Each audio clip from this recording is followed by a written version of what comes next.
Even हमने political science का एक टॉपिक संविधान सभा लिया था कल, और संविधान सभा के बारे में हमने चर्चा की थी। और आज हम अपने नेक्स्ट टॉपिक प्रस्तावना पर चर्चा करेंगे। मेरी ये कोशिश है कि आपके लिए ये जो टॉपिक्स हैं आपके एग्जाम की दृष्टि से महत्वपूर्ण व सहयोगी हो, इसके लिए मैं कोशिश कर रहा हूँ और साधारण अपनी आम भाषा में आपको समझाने की कोशिश करूँगा। देखो, आज अपना टॉपिक है वो है प्रस्तावना।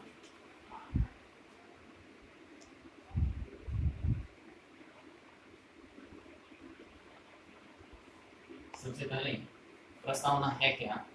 तो प्रस्तावना भारतीय संविधान की कुंजी है। भारतीय संविधान के जितने भी आदर्श हैं वो हमें प्रस्तावना में दिखाई देते हैं कि भारतीय संविधान के उद्देश्य क्या है, भारतीय संविधान के जो शासन का स्वरूप है, हमारे शासन का स्वरूप किस प्रकार का है, वो प्रस्तावना में दिखाई देता है। इसके अलावा हमारे संविधान का निर्माण किसने किया है, ये सब प्रस्तावना में हमें पता चलता है। देखो, प्रस्तावना का आधार क्या था? सबसे पहला क्वेश्चन तो ये आता है, मैं आपको बता देता हूँ कि 13 दिसंबर 1946 को 13 दिसंबर 1946 को एक संविधान सभा में एक प्रस्ताव रखा गया था, उसे कहा जाता है उद्देश्य प्रस्ताव। 13 दिसंबर 1946 को संविधान सभा में एक प्रस्ताव रखा गया जिसे कहा जाता है उद्देश्य प्रस्ताव। किसके द्वारा रखा गया, तो ये भी आपको ध्यान रखना है, जवाहरलाल नेहरू द्वारा। जवाहरलाल नेहरू द्वारा ये उद्देश्य प्रस्ताव रखा गया। और ये उद्देश्य प्रस्ताव कब पारित हुआ? 22 जनवरी 1947 को इस उद्देश्य प्रस्ताव को मंजूरी मिली और यही भारत के संविधान की प्रस्तावना का आधार है। तो सबसे पहला क्वेश्चन तो ये है कि प्रस्तावना का आधार क्या है। तो उद्देश्य प्रस्ताव है, कब रखा गया? 13 दिसंबर 1946 को। किसके द्वारा रखा गया? जवाहरलाल नेहरू के द्वारा रखा गया और 22 जनवरी 1947 को ये पारित हुआ था। देखो, इस प्रस्तावना के द्वारा ये पता चलता है कि भारतीय संविधान के उद्देश्य क्या है। लेकिन इससे पहले क्वेश्चन कई बार जो एग्जाम में अनेक परीक्षाओं में आ चुका है कि क्या प्रस्तावना संविधान का भाग है। मैं आपको एकदम क्लियर बता देता हूँ कि संविधान का भाग, सबसे पहले एक वाद आया था, संविधान का भाग एक वाद था, उस वाद का नाम था बेरुबाड़ी वाद। बेरुबाड़ी वाद, और ये वाद आया 1960 में। एक बेरुबाड़ी क्षेत्र था जिसे समझौते के तहत पाकिस्तान को हस्तांतरित करना था। जब न्यायालय से इसके बारे में परामर्श मांगा गया, क्या हम बेरुबाड़ी क्षेत्र को किसी अन्य देश को हस्तांतरित कर सकते हैं, तब न्यायालय ने ये फैसला सुनाते हुए कहा कि हम बेरुबाड़ी क्षेत्र को संविधान में संशोधन करके ही किसी अन्य देश को हस्तांतरित कर सकते हैं। लेकिन भारत की प्रस्तावना में ये लिखा हुआ है कि भारत एक संपूर्ण प्रभुत्व। इसका अर्थ ये होता है कि भारत पर किसी अन्य देश का आधिपत्य नहीं है।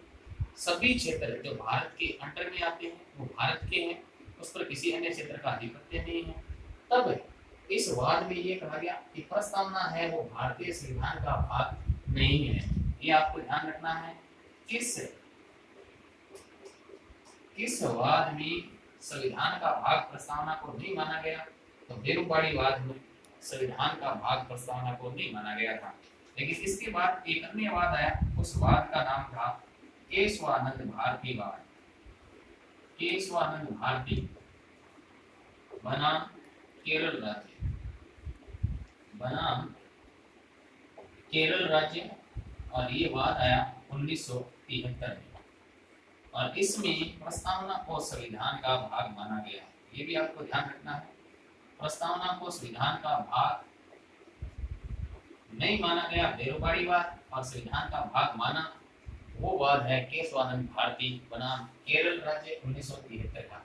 इसमें ये कहा गया कि प्रस्तावना भी भारतीय संविधान का भाग। जब ये पूछा गया कि क्या प्रस्तावना में संशोधन किया जा सकता है, तब केशवानंद भारती वाद में ही ये कहा गया कि संविधान के अन्य भागों में जिस प्रकार से संशोधन होता है, संविधान के अन्य भागों में जिस प्रकार से संशोधन किया जाता है, उसी प्रकार प्रस्तावना में भी संशोधन किया जा सकता है। इसलिए इस वाद में ये कहा गया कि प्रस्तावना में संशोधन किया जा सकता है। तो ये भी आपको याद रखना है, केशवानंद भारती बनाम केरल राज्य वाद में कहा गया। इसके बाद आगे क्वेश्चन ये होता है कि प्रस्तावना में अब तक कितनी बार संशोधन हो चुके हैं। प्रस्तावना में अब तक कितनी बार संशोधन हो चुके हैं। तो प्रस्तावना में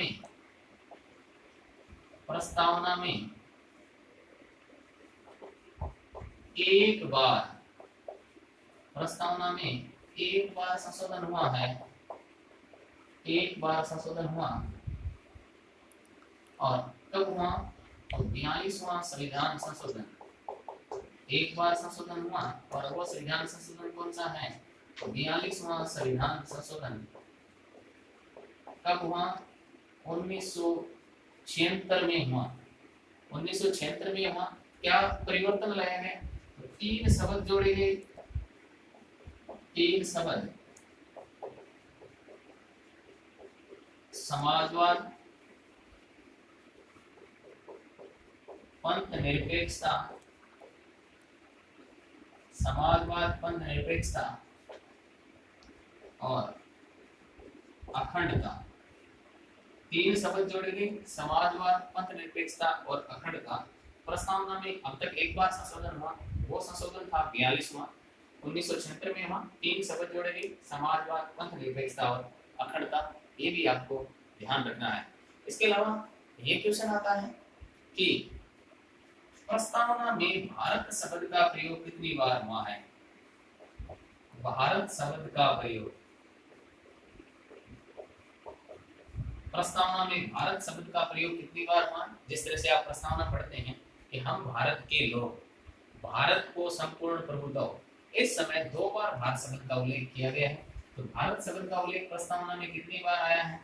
ये भी आपको ध्यान रखना है, ये भी आपको ध्यान रखना है। 2 बार प्रस्तावना में भारत शब्द का प्रयोग 2 बार किया गया है, ये भी आपको ध्यान रखना है। इसके अलावा ये जो प्रस्तावना है, इससे पता चलता है कि हमारे संविधान का स्रोत, हमारे संविधान का स्रोत क्या है। तो प्रस्तावना से ही पता चलता है कि संविधान का स्रोत, संविधान का स्रोत जनता है। संविधान का स्रोत क्या है? तो संविधान का स्रोत जनता है। जनता का अर्थ है भारत के लोग, क्योंकि प्रस्तावना में सबसे पहले ये लिखा हुआ है हम भारत के लोग, भारत को संपूर्ण प्रभुत्व, समाजवादी, पंथ निरपेक्ष, लोकतंत्रात्मक गणराज्य बनाने के लिए। ये जो शब्द लिखे हुए, इससे पता चलता है कि संविधान का स्रोत क्या है? भारत के लोग या जनता है। ये भी आपको ध्यान रखना है। इसके अलावा प्रस्तावना में हमारे देश के शासन का स्वरूप, शासन का स्वरूप कैसा है? देखो, शासन के स्वरूप का पता चलता है कि शासन का स्वरूप कैसा है। उदाहरण के लिए यहाँ लिखा हुआ है समाजवाद, पंथ निरपेक्ष,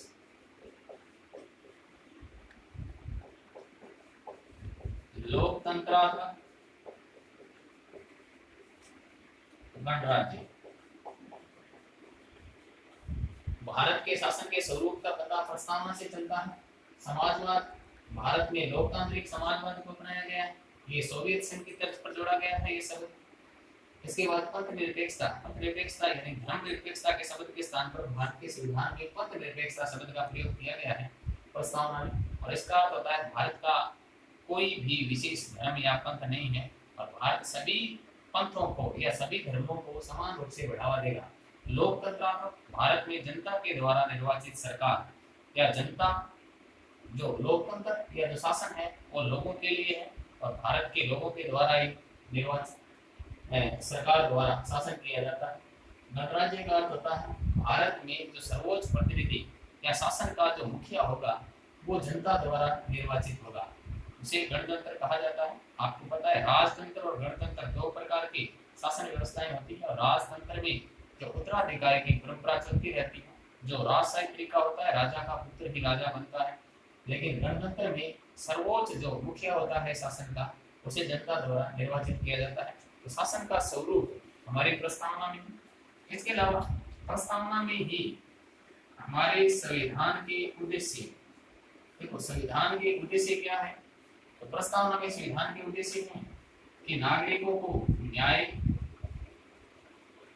स्वतंत्रता व समानता, न्याय, स्वतंत्रता व समानता ये उपलब्ध कराना, और हमारे देश के लोगों को संविधान के द्वारा 3 प्रकार के न्याय, 5 प्रकार की स्वतंत्रता और 2 प्रकार की समानता, 2 प्रकार की समानता का उल्लेख भी प्रस्तावना में है। देखो, न्याय, प्रस्तावना में 3 प्रकार के न्याय का उल्लेख है।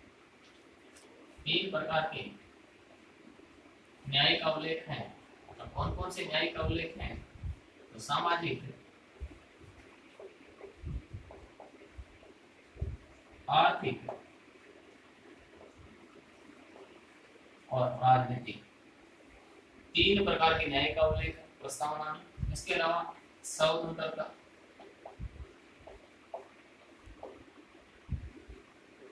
विचार,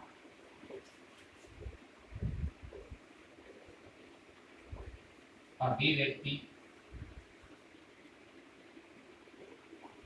धर्म, विश्वास, उपासना, 5 प्रकार की स्वतंत्रता और 3 प्रकार के न्याय का उल्लेख है। इसके अलावा 2 प्रकार की समानता का भी उल्लेख है। प्रतिष्ठा व अवसर की समानता, अवसर की समानता का भी उल्लेख है। इसके अलावा प्रस्तावना में ही एक शब्द है बंधुता, बंधुता शब्द का भी उल्लेख किया गया है। ये भी आपको ध्यान रखना है। 3 प्रकार के न्याय, सामाजिक, आर्थिक और राजनीतिक। इस प्रकार से भी प्रश्न आ सकता है कि 3 प्रकार के न्याय का उल्लेख कहाँ है, तो वहां आपको प्रस्तावना करना है। लेकिन अगर बाय द वे ऑप्शन इस तरह से हो कि भारत के संविधान में सामाजिक, आर्थिक और राजनीतिक न्याय का उल्लेख है, मौलिक अधिकार, मौलिक कर्तव्य, मौलिक अधिकार, नीति निर्देशक तत्व, नीति निर्देशक तत्व, प्रस्तावना, नीति निर्देशक तत्व व मौलिक अधिकार, तो वहां आपको नीति निर्देशक तत्व और प्रस्तावना दोनों जो ऑप्शन दिया हुआ है उस ऑप्शन को आपको टिक करना है, क्योंकि न्याय का उल्लेख नीति निर्देशक तत्व के अनुच्छेद 38 में भी दिया हुआ है। इसके अलावा स्वतंत्रता, विचार व अभिव्यक्ति की स्वतंत्रता। आपको पता है प्रस्तावना के अलावा हमारे संविधान का एक अनुच्छेद है 19 एक में दिया हुआ है कि सभी व्यक्तियों को विचार की अभिव्यक्ति करने की स्वतंत्रता दी गई है। तो मौलिक अधिकार और प्रस्तावना में विचार व अभिव्यक्ति की स्वतंत्रता का उल्लेख है। इसके अलावा समानता, आपको पता है मौलिक अधिकारों में भी अवसर की समानता का उल्लेख है, जबकि प्रस्तावना में भी अवसर की समानता का उल्लेख किया गया है। तो ये 3 प्रकार की न्याय, स्वतंत्रता और समानता भी नागरिकों को उपलब्ध कराने के उद्देश्य प्रस्तावना में दिए हुए हैं। इसके अलावा अखंडता और बंधुता शब्द का उल्लेख भी प्रस्तावना में किया गया है। बाद में 3 शब्द जोड़े गए थे, हमने पढ़ लिया समाजवाद, पंथ निरपेक्षता और अखंडता। इसके अलावा प्रस्तावना में हमारे संविधान के लागू होने की दिनांक, देखो संविधान के लागू होने की दिनांक भी, लागू होने की दिनांक